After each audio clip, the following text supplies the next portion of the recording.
o podcast que te ajuda antes, durante e depois da aposentadoria. Eu sou Hugo Masaki, advogado especialista em direito previdenciário, e vou apresentar para vocês Se Aposenta Podcast. Fala pessoal, hoje mais um episódio do nosso podcast.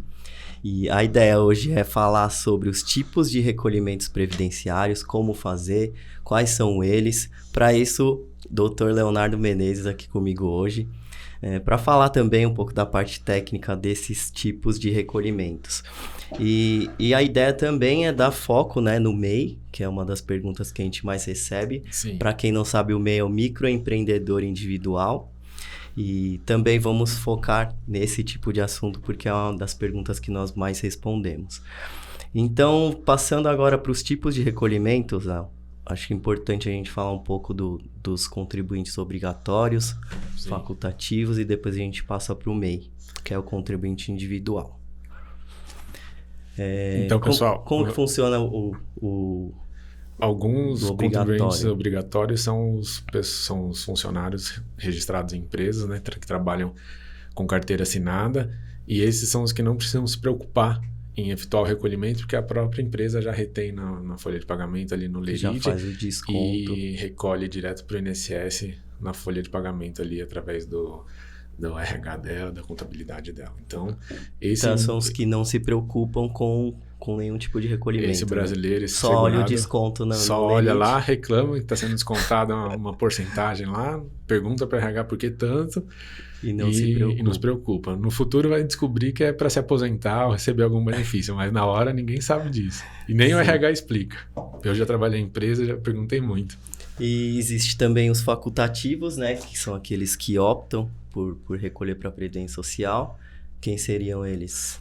Tem os facultativos não obrigatórios, né, que são as pessoas que não oferem renda, que podem recolher, por exemplo, uma senhora que é dona de casa hoje, não tem nenhuma fonte de renda, mas quer se proteger aí de algum acidente na rua ou ida no mercado, na feira, ela pode recolher para o INSS e ficar protegida. É muito comum as pessoas pensarem no ficar segura, né, quanto a benefício de auxílio doença, de incapacidade, algum problema de saúde, né? E aí esses facultativos teriam direito aos benefícios normais, assim como um contribuinte obrigatório, por exemplo. Sim, estariam protegidos ali, como a gente sempre fala, pelo guarda-chuva da Previdência. E o contribuinte individual, que a gente é o que mais nós sugerimos, né, para os clientes, porque é para quem exerce atividade remunerada. E aí existem também alguns tipos dentro desse grupo, né? Contribuinte individual. O contribuinte individual é aquele que nós sempre relatamos que é o equiparado ao empresário, né? Então ele não tem registro em carteira, ele atua de independente pelas suas próprias... Os autônomos, o vendedor... Advogados, médico, dentista... Todos os profissionais liberais, né? Que nós chamamos ali, que não tem aquela obrigatoriedade do seguro especial, que é o seletista, se enquadram ali, e dentro do contribuinte individual tem várias categorias, né? Empresário, autônomo, como a gente já falou. E é o que mais tem dúvida, porque é onde a gente tem mais abertura de grupo, trabalhar, né? Sim. Dentro dos planejamentos, orientações e tudo mais. E aí dentro desse grupo que está o microempreendedor individual, que é o MEI. Sim. Né? Que nós vamos falar também. Então, quem seria o microempreendedor individual? Hoje, o MEI é uma forma que o governo encontrou de mais pessoas se filiarem para a Previdência pagando uma guia única, né? Uma taxa única. A ideia foi formalizar, né? Trazer para a formalidade todos esses autônomos, né? Os autônomos que não declaravam imposto. Então, é tentar arrecadar um pouco, né? De imposto. Ao invés só de contribuir exatamente, em contrapartida... dar uma aposentadoria, nem que seja pelo mínimo, né? Exato. Salário mínimo. E uma pergunta que nós respondemos sempre é: como que eu faço recolhimento como contribuinte individual ou MEI? O MEI é mais simples, nós sabemos que é uma guia única, né? Que é emitida pela PGDAS, né? Isso, PGDAS. A pessoa precisa abrir um CNPJ, ela consegue fazer isso simplesmente por um aplicativo de celular ou por um site, não precisa de ajuda de ninguém. Ela consegue mesmo criar o CNPJ. É só digitar no site de pesquisa, né? DAS MEI, que vai aparecer ali o programa. Até anotei aqui, é o Programa Gerador de Documentos de Arrecadação do Simples Nacional. Né? É o PGDAS. E aí, recolhendo essa guia única, que é equivalente a aproximadamente 5%, né, do salário mínimo. Exato. É um plano simplificado que só dá direito a alguns tipos de benefícios, né? Sim.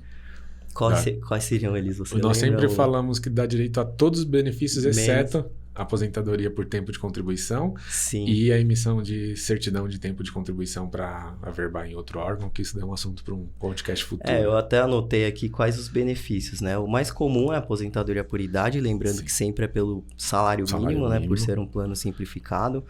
Também tem direito à aposentadoria por invalidez, auxílio doença, salário maternidade, pensão por morte e auxílio reclusão. E existe também a regra de transição, né, que é a aposentadoria por tempo. Sim. A princípio, o MEI não tem direito a essa regra de transição ou a aposentadoria por tempo, mas existe um tipo de complementação desse plano simplificado, guia, né? Que é uma guia de complementação. Então, se é 5%, complementa com mais 15% para chegar ao plano normal. E aí sim, nesse plano normal, teria direito a aposentadoria por tempo com a regra de transição, com o pedágio depois da reforma da Previdência. E a grande vantagem na prática, né, fugindo um pouco da parte técnica, é tentar aumentar o valor da aposentadoria, porque os recolhimentos feitos sem ser como microempreendedor, eles entrariam no período básico de cálculo, né, no cálculo da aposentadoria. Então, a ideia sempre de complementar é sempre tentar, na prática, aumentar o valor do benefício, que não seja um salário mínimo. E entrar na regra de transição é se aposentar antes, né? Já que a regra geral, a idade prolongou aí a opção de se aposentadoria. Lembrei que eu acho importante falar que o MEI é todo aquele que ofere, né, por ano, R$81 mil, isso em 2022, né? Isso. Mas tem já existe limite de renda, né? De faturamento anual de R$81 mil. Porque por causa da questão do imposto, que é uma parte mais tributária. Então, ele é um imposto simples nacional. É, uma guia única. Né? Então, ele não pode ultrapassar esse valor. Se o seu MEI estiver ultrapassando esse valor, você tem que buscar um contador aí, uma orientação mais especializada. Sim. E, na verdade, o recolhimento do contribuinte individual, sem ser o MEI, como que ele é feito? Isso a gente responde muito também. Sim.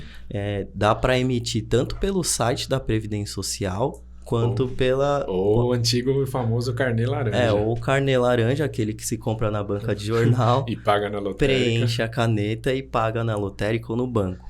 O que a gente sempre fala para os clientes, e isso em todas as ocasiões, é pagar até o 15º dia útil do mês subsequente, né? Sim, porque se exatamente. o segurado não fizer esse recolhimento dentro do prazo, a competência que ele está recolhendo vai ser descartada. O que o Léo quis dizer é que o mês subsequente, então, por exemplo, você quer recolher o mês de junho, você tem até o 15º, né, até o dia 15 de julho, para recolher a competência de junho. Exatamente. E a de julho até 15 de agosto. Isso no geral, né? Mas existem algumas exceções que vai para o dia 20, acho que é o facultativo, né? O MEI também. O MEI também até o dia 20. E dentro da categoria de contribuinte individual existem subcategorias, né? Que é a questão da alíquota de recolhimento. Hoje são 3. 20% sobre o salário mínimo. Fala das 3. A principal hoje, que é a maior resposta, é quando o cliente vai fazer um planejamento e quer saber qual o valor que ele vai recolher. E a gente sempre explica, você tem 3 opções de recolhimento. 20%, que é a regra geral, qualquer segurado pode pagar e vai estar direito à aposentadoria que você optar lá na frente, por tempo de contribuição. Esse é o plano normal, né? 20%. E dos pedágios, né?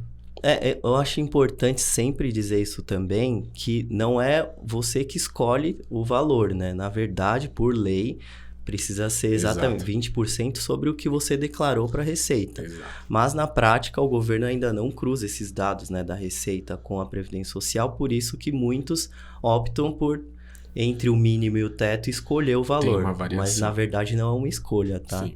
Na verdade, é uma obrigatoriedade por lei você recolher... Auferir de renda, né? Exatamente. Que e aí 20% do que você declarou para a Receita. Sim. A outra alíquota é 11%. Só que ela alíquota de plano simplificado, ela foi criada recentemente. E ela visa garantir alguns benefícios para a Previdência, mas todos limitados ao salário mínimo. Por isso que a pessoa paga só 11%. Muita gente recolhe no plano simplificado sem saber que aquilo só vai dar direito à aposentadoria por um salário mínimo. Se você olhou o extrato previdenciário e viu lá, LC 123 é a lei complementar 123 que regulamenta ali isso. Ali no extrato de contribuições fica o indicador do lado, LC 123. Se tem isso, LC 123, é porque foi feito pelo plano simplificado, de 11%. Né? A alíquota de 11%. Então é bom ficar atento a isso também, porque pode ser que tenha que complementar para tentar aumentar o valor da aposentadoria. E também pode complementar com mais 9% para entrar numa das regras de transição para aposentadoria por tempo dentro dos pedágios. Dentro do pedágio da regra antiga, tentar encaixar alguma regra especial ali. E tem a última alíquota, que é a baixa renda, que nós chamamos, que é de 5%. Que também é chamado de plano simplificado também, né? Baixa renda. Para baixa renda. E essa alíquota aqui, ela não é opcional. Você não pode pagar ela de livre e espontânea vontade. Você primeiro tem que comprovar que você possui uma condição de miserabilidade de baixa renda através de um cadastro. Né, que é conhecido como CAD único, né? Faz um cadastro de um formulário social no órgão da prefeitura, que chama CRAS. E dentro desse cadastro você declara quem mora no seu endereço, qual é a renda, e se você se enquadrar ali, tem que cumprir inúmeras regras, atualizar de 2 em 2 anos, porque senão você perde todas as contribuições. Tem que manter atualizado esse cadastro único, né? Informação de renda, informação de membros da casa, tudo ali. É por isso que não é uma escolha, né? Você precisa comprovar que tem direito a essa faixa de recolhimento, pagar. Que é de 5%. O que muitos dos clientes fazem sem orientação é paga e depois a gente briga para comprovar. Não que não dá para comprovar, mas é uma briga judicial. Mas é importante ter o cadastro único atualizado, porque é o documento que o INSS usa como base para avaliação da questão da miserabilidade. Ele se enquadra na baixa renda ou não.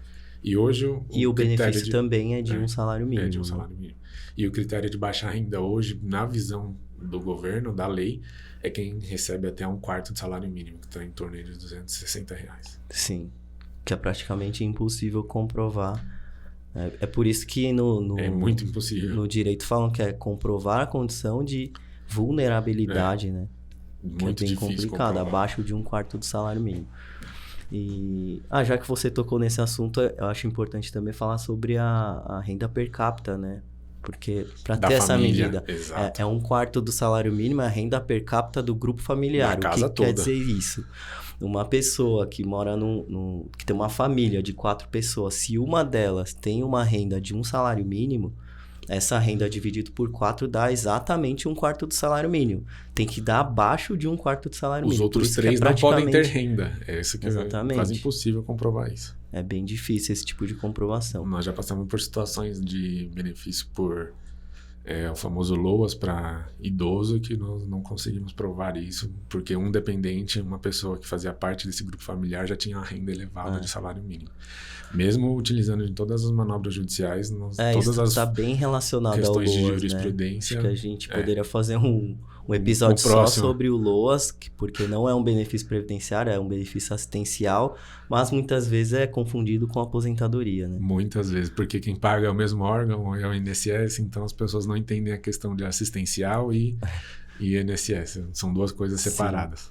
Então, só para encerrar, Léo, vamos recapitular e passar aqui como fazer esse tipo de recolhimento. Então, na prática, se for pela internet, vai no site de pesquisa, digita GPS INSS e já vai aparecer. Sempre importante certificar que é um site do governo. Exato. Tá? Chama meinss.gov.br para não clicar em qualquer link. Hoje né? a plataforma do governo toda digitalizada. Sim, toda digitalizada. E aí com seu cadastro, o mesmo que pega o CNIS, que o extrato de contribuições, tem um link ali para emitir a guia e as orientações também pelo site. Eu acho mais fácil pelo site, mas muita gente prefere comprar a guia, né? O carnê também dá certo.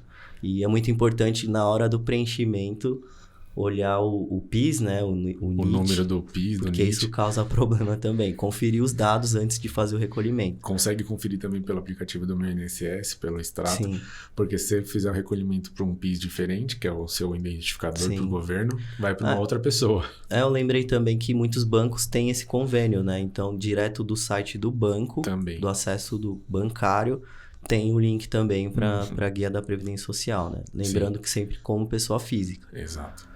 Então, acho que é isso, né, Léo? Lembra de mais algum detalhe sobre tipos de recolhimento? Acho que esses são os principais pontos, as principais dúvidas que nós respondemos. Qualquer dúvida é só mandar nas redes sociais. WhatsApp. O do Léo é @leonardomenezes.adv. O meu é @algumasaki. E até o próximo episódio. Obrigado. Tchau, tchau. Bom, pessoal, então me sigam nas redes sociais, @algumasaki. E esse foi mais um episódio do Se Aposenta Podcast.